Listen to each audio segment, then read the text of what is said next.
শান্তি প্রিয়। পৃথিবীতে মুসলমানদের চাইতে শান্তি প্রিয় আর কোনো জাতি নাই, হতে পারে না। আলহামদুলিল্লাহ বলেন। এখন আল্লাহ তাআলা বলছেন যে ফামান তাবিয়া হুদায়া ফালা খাউফুন আলাইহিম ওয়ালা হুম ইয়াহজানুন। প্রিয় ভাই সব, কোরআনের কথা বলতে গেলে রাতের পর রাত লেগে যায়, কারণ এক মহাসমুদ্র। এটা কি মহাসমুদ্র? কোরআন।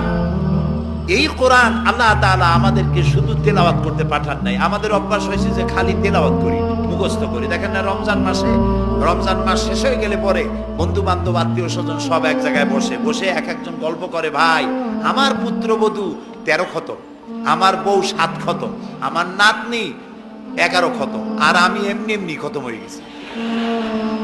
প্রিয় ভাই সব, আপনারা বলেন কোরআন শরীফকে এইভাবে শুধু খতম করার জন্য আসছে? আমি কিন্তু আপনাদের কোরআন শরীফ পড়া বা খতম করা নিষেধ করছি না। আমি উদ্দেশ্য বোঝাতে চাচ্ছি, আল্লাহ তাআলা এই কোরআন এর জন্য নাজিল করেন নাই যে আমরা জ্বলবো আর পড়বো আর বুঝবো না। আচ্ছা ভাই, একটা বইয়ের নাম কোন তো? পৃথিবীতে একটা বইয়ের নাম আমাকে শোনান যে বইটা মানুষেরা না বুঝে পড়ে। পারবেন বলতে? পারবেন না। এমনকি আপনার ছোট্ট বাচ্চা কেজি 1, কেজি 2, কেজি 3 পড়ে, বা কি জানি করে নার্সারি গ্রুপে পড়ে, তারেও দেখবেন প্রত্যেকটা শব্দ বানান করিয়া অর্থ সহকারে বুঝে পড়ে। বলেন ঠিক কিনা? কিন্তু কপাল পোড়া মুসলমান জাতি একমাত্র মাজলুম কিতাব, আল্লাহর কিতাব কোরআন শরীফ পড়ে, অথচ কিছু বোঝে না। ঠিক কিনা? আমি যদি এখন জিজ্ঞেস করি যে আপনারা কোরআন বুঝে পড়তে পারেন কয়জন, হাত তোলেন। যদি বলি হাত কি কম বেশি উঠবে না কম উঠবে? সেই জন্য হাত উঠাইতে বললাম না। এটা আমাদের জন্য কপাল পোড়ার লক্ষণ। কি পোড়ার লক্ষণ? বিশ্বাস করুন ভাই, কোরআন শরীফ তাবিজ লেখার জন্য আসে নাই। কোরআন শরীফ ঝুলে আপনি পড়বেন এই জন্য আসে নাই। কোরআন আসছে তেলাওয়াত করবেন, বুঝবেন, আমল করবেন। হাদিস শরীফে এসেছে কোন সাহাবীর একটা সূরা শেষ করতে বছরের পর বছর চলে যেত। কারণ কি? কারণ হলো তারা এক একটা আয়াত পড়তেন, বুঝতেন, বাস্তব জীবনে আমল করতেন, আরেকটা আয়াত পড়তেন, বুঝতেন, আমল করতেন, তারপরে আবার আরেকটা পড়তেন, আমল করতেন। এভাবে করে সাহাবীরা কোরআন পড়তেন, বুঝতেন, আমল করতেন। ফলে এই সাহাবীরা যখন বিয়ে শাদী করতেন, সাহাবীরা যখন ব্যবসা বাণিজ্য করতেন, সাহাবীরা যখন কেনা বেচা করতেন, পারিবারিক জীবন যাপন করতেন, হাঁটাচলা করতেন, তখন মানুষেরা বুঝতে পারত, অনুভব করতে পারত যেন জীবন্ত কোরআন শরীফ চলাফেরা করছে।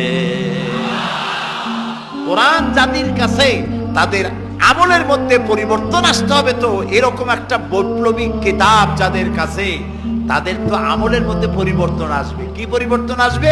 এরা যদি ব্যবসায়ী হয় ওজনে কম দেবে না। সুবহানাল্লাহ কবেন না? আর এখন আমরা যা করি, সুবহানাল্লাহ থুয়ে খালি নাউজুবিল্লাহ কোয়া দরকার। ঠিক কিনা ভাই? মুসলমানের চাইতে এত ওজনে কম দেওয়ার লোক আর আছে কিনা সন্দেহ।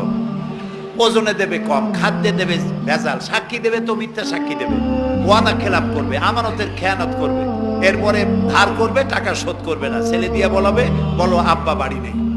এখন সে যাই আছে, টাকা চাইতে আসছে, তারা বলে যে আব্বা বলছেন আব্বা নাকি বাড়ি নেই। বুঝতে পারছেন কথা? এই হলো মুসলমান। নাউজুবিল্লাহ কোন।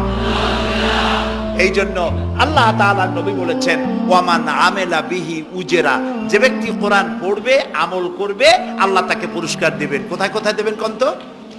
2 জায়গায় দেবে, ইহকালেও দেবে, পরকালেও দিবে। দুনিয়ার পুরস্কারটা কি? দুনিয়ার পুরস্কারটা হলো যে চিন্তা থাকবে না, আর কোনো ভয় থাকবে না। ভয় থাকবে না কিসের? ভয় থাকবে না যেই সমাজে কোরআন মানা হবে, যেই সমাজের আইনের উৎস হবে কোরআন, ওই সমাজের মধ্যে চুরি, ডাকাতি, জেনা, ব্যভিচার, হত্যা, ধর্ষণ থাকবে না। কাজী ভীতি শূন্য, সমৃদ্ধিপূর্ণ, নিরাপত্তাপূর্ণ একটি সুন্দর সমাজ উপহার দেবে এই কোরআন। সুবহানাল্লাহ। সেই কোরআন আমরা তাবিজ বানাইছি, এটারে গোলাইয়া এই কোরআন শরীফের পাতা লিখিয়া, তারপরে কি জানি কয়, পানির মধ্যে দিয়ে গোলাইয়া এগুলি খাওয়া হয়, মাদুলির মধ্যে ঢুকাইয়া গলার মধ্যে ঝুলানো হয়। দেখেন এই বাংলাদেশে যেসব কোরআন শরীফ ছাপা হয়, এই সব কোরআন শরীফের দুরবস্থা এটা আছে কিনা আমি জানি না, আলহামদুলিল্লাহ এটা নাই। কোন কোন কোরআন শরীফ যে বাংলাদেশে ছাপা হয়, সেগুলিতে লেখা থাকে সূরায়ে মায়েদার নকশা, সূরা ইউসুফের নকশা, সূরায়ে বনি ইসরাইলের নকশা। এই নকশা লিখে গলায় ঝুলাইলে পেটে ব্যথা ভালো হবে, ওই নকশা ঝুলাইলে মেয়ের বিয়ে হবে তাড়াতাড়ি, এই নকশা ঝুলাইলে যে মেয়েকে পছন্দ করো বিয়ে করতে পারবে তাড়াতাড়ি। নাউজুবিল্লাহ কর। নকশার মধ্যে আছে কি? নকশার ভিতরে আছে 1293, 1711, 513 হাবিজ আমি কতগুলো নাম্বার দিয়া তারপরে লাল কালি দিয়ে দাগ দিয়ে দিয়ে ধান্দাবাজি করা। এরপরে ওই ধান্দাবাজি তাবিজের কোনায় কোনায় লেখে ইয়া জিব্রাইল, ইয়া মিকাইল, ইয়া ইসরাফিল, ইয়া আজরাইল। উপরে লেখে ইয়া বদুহ, নিচে লেখে ইয়া বদুহ। আমি একজন তাবিজ লেখককে জিজ্ঞেস করলাম, ভাই ইয়া আজরাইল ইয়া মিকাইল তো বুঝলাম, ইয়া বদুহ কি? কয়েছে হুজুর আমি নিজেও বুঝি না বদুহ কি। এই হলো তাবিজ। এই তাবিজ লেখার জন্য আল্লাহ তাআলা কোরআন নাজিল করেন নাই। কথা কি বুঝে আসছে?